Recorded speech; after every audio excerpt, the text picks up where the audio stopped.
Section 2.2 Factoring. In this section, we will be learning about factoring, and factoring is very important, especially when you get to Chapter 2 in your Math 1314 class. And so you can think of factoring as a roadmap. And so the first thing you want to do is always ask yourself, is there a greatest common factor that you can factor out of the polynomial?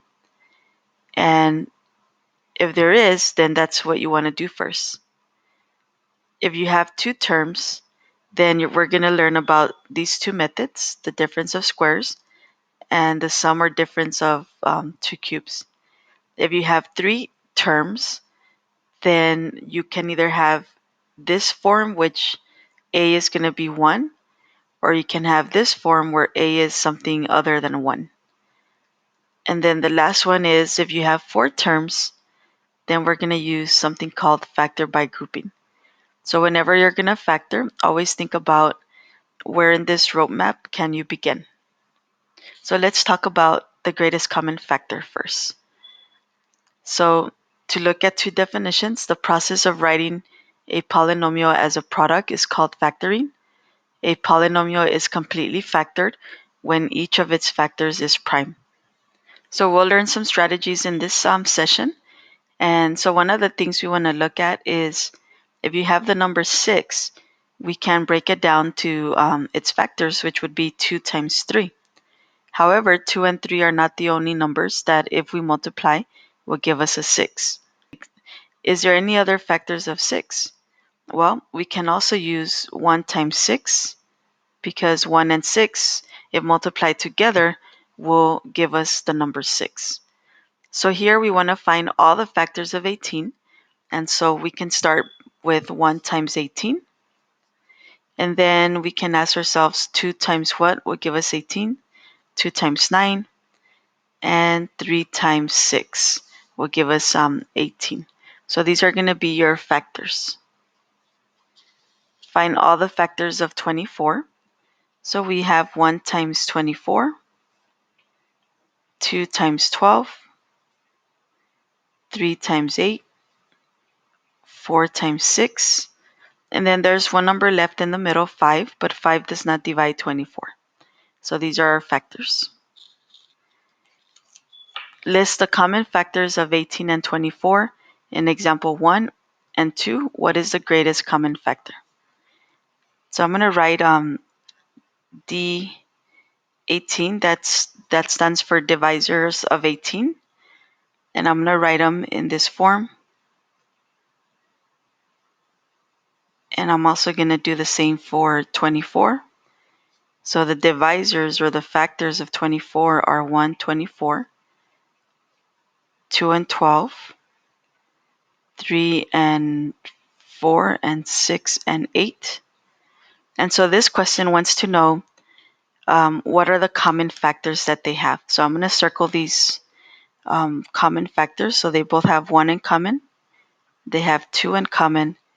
They have 3 in common, 6 in common, and that is it. So we say that 6 is the greatest common factor. Another way to write this is to call it the greatest common factor of 18 and 24 is going to be 6. Okay, so the greatest common factor of the GCF is the greatest factor that divides two of the numbers. To find the greatest common factor, what we did is we listed the prime factors of each number, and then we identified which was the greatest. Find the greatest common factor of 14, 21, and 28. The factors of each number. So we're going to have, for 14, we're going to have 1 and 14, and 2 and 7. For 21, we have 1 and 21, 3 and 7. And for 28, we're going to have 1 and 28, 2 and 14. 3 does not divide it, and then we have 4 and 7. Okay, so let's see what they have in common. So they have the 1 in common. They have a 7 in common. And from all of these, the greatest common factor is going to be 7.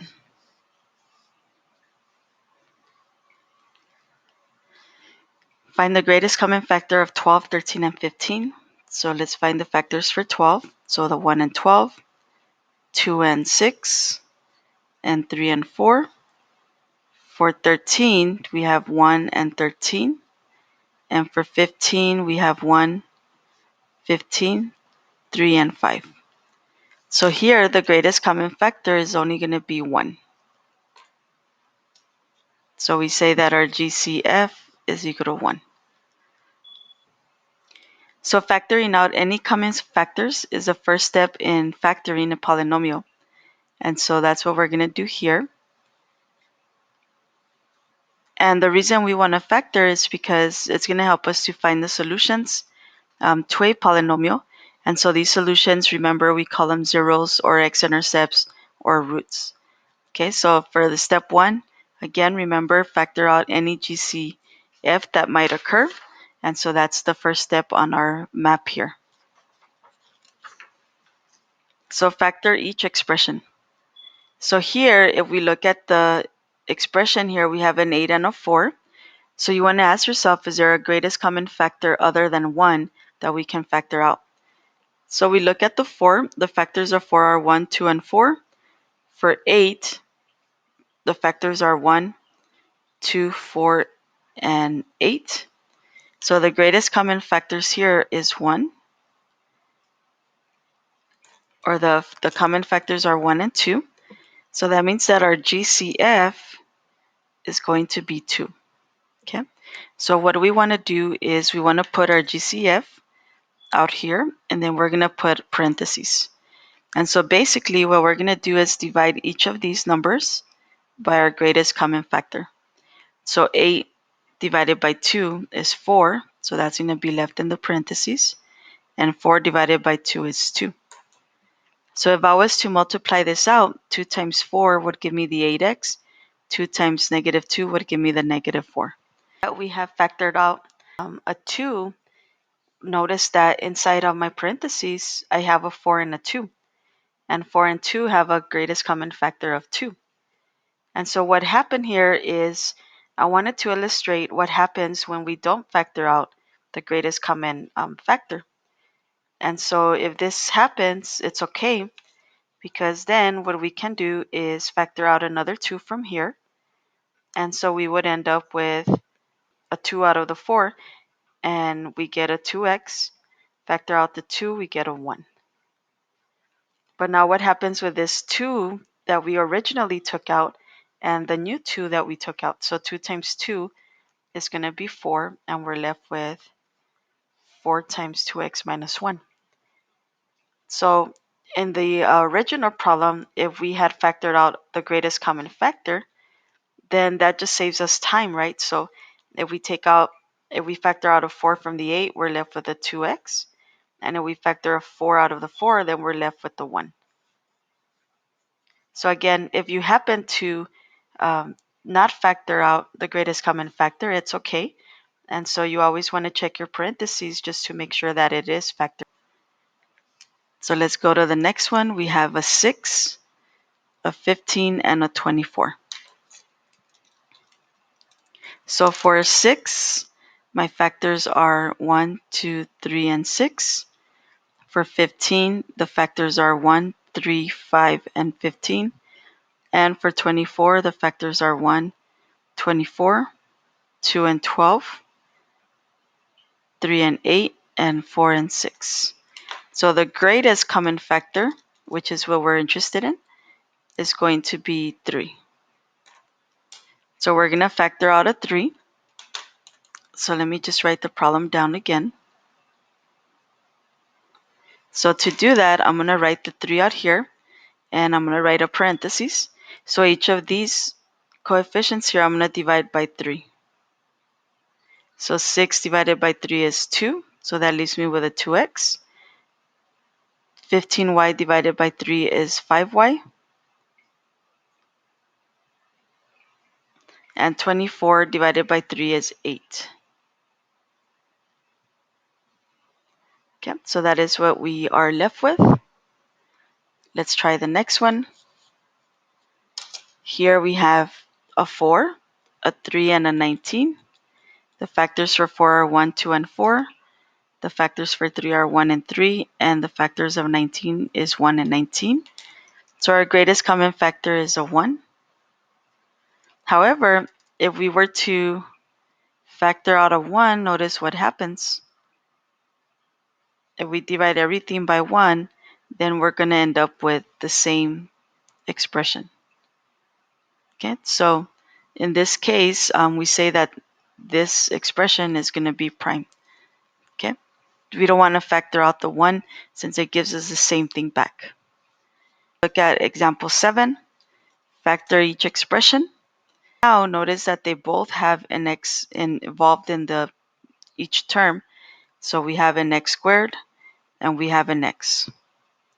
So the factors of x would just be x, and the factors of x squared is x times x. So here, your greatest common factor, I can only circle one x in both. So that means that my GCF is going to be the 2 for the numbers, and then we have 1x as our variable. So we end up with the GCF of 2x. And just for future reference, your GCF, if you have a variable, is going to be the one with the smallest power. So in this case, x is the smallest power, so we use the GCF of x. So we're going to write down our GCF, which is 2x, and we're going to divide this by 2x and this one by 2x. So 8 divided by 2 is 4. X squared divided by x is x. 4 divided by 2 is 2. And then the x's become a 1. So in example 6, we saw that we didn't factor out completely, and then I went ahead and factor out the extra 2. And so if we did the same thing here, then we can see that we would end up with 4x parentheses 2x minus 1.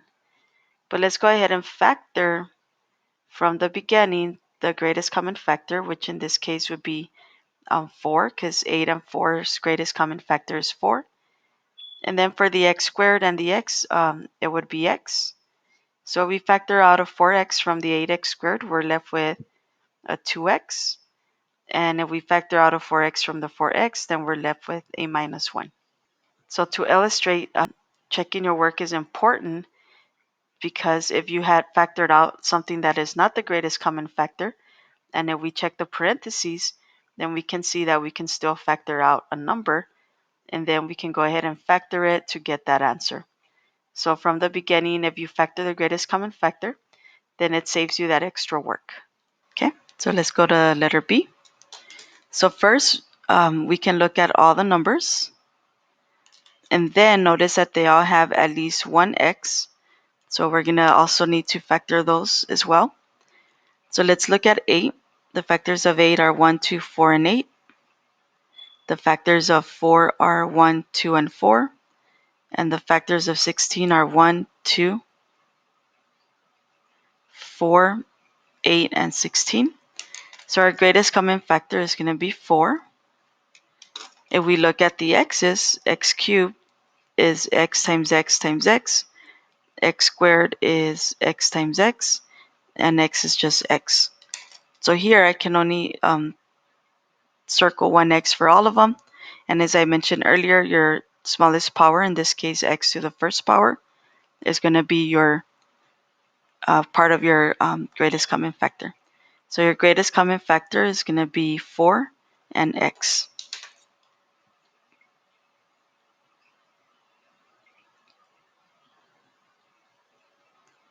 So if we want to factor this, we're going to write our common denominator on the outside.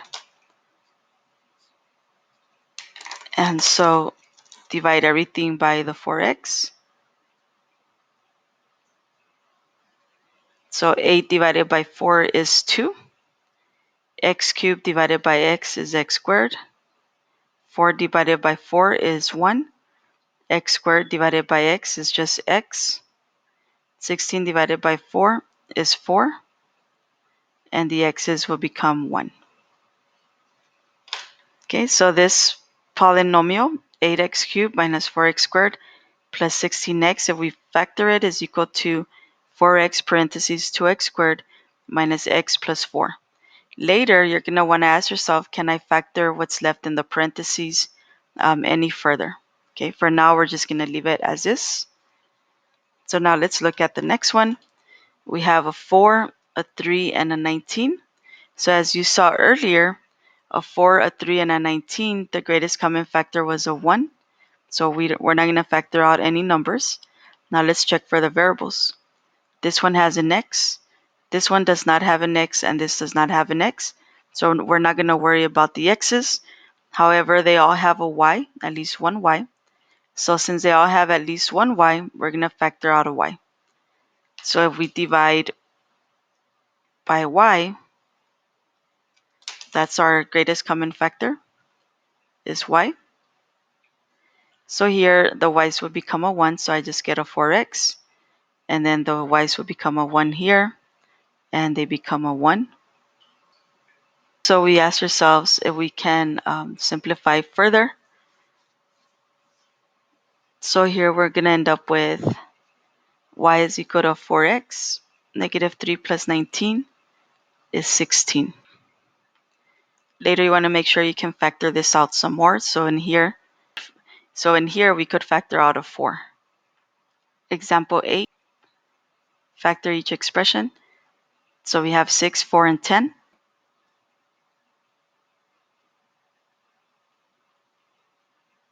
So our factors are, for 6 are 1, 2, 3, 6. For 4 is 1, 2, 4. 1, 2, 5, 10. So our greatest common factor is 2. Then we have x cubed, x squared, and x. So this has the smallest exponent, so we're going to use x. So our GCF is 2x. So if we divide 6x cubed divided by 2x, we're going to get 3x squared. And 4x squared divided by 2x would give us a 2x. And 10x divided by 2x would give us a 5. Okay, let's look at example B. So we have 21x to the fourth minus 18x cubed plus 27x squared. So we want to look at the numbers first. So the factors of 21 are 1, 3, 7, 21. For 18, we have 1, 2, 3, 6, 9, and 18. And for 27, we have 1, 3, 9, 27. So our common factors are 1, 3. And so our greatest common factor is going to be, for these numbers, is 3. But now we need to look at our variables, x to the fourth, x cubed, and x squared. So we know that the variable with the smallest exponent is going to be part of our GCF. So my GCF for this whole problem is 3x squared. Okay, so now we can write the entire problem, which is going to be 21x to the fourth minus 18x cubed plus 27x x squared. So if we factor out our GCF, which is 3x squared, then let's see what we get. So 21 divided by 3 is 7. X to the fourth divided by x squared is x squared. 18 divided by 3 is 6. X cubed divided by x squared is x. 27 divided by 3 is 9. And x squared divided by x squared is going to be just x squared. So in later sections, you want to ask yourself, can I factor this expression further? And so for now, we're just going to leave it as is. And we'll check in other sections if we can or we can't. So let's look at example C. So for example C, we have 4 minus 2x squared plus x squared xy minus 2y cubed. So if we look at these numbers, we have a 2, we have a 4, we have a 1. So our coefficients are 4, 2, and 1. Since we have a 1, the only thing that these numbers will have in common is going to be 1. So if we factor a 1 out of these numbers, we're just going to get itself back. Let's look at the variables. We have an x squared, but the x squared is not part of the first term, so we cannot use that as part of our greatest common factor. So let's check the y's. Y cubed, we have a y cubed, but these two do not have a y cubed, so we cannot use these as part of our GCF. So the greatest common factor for this problem is only going to be 1. Okay, so if we were to factor out a 1 from this whole problem, then we would just end up with the same thing back. And so if that's the case, then we say that this expression is prime and we cannot factor anything out. So instead, what we would use is another method, which is called factoring by grouping, which you'll see in the next video.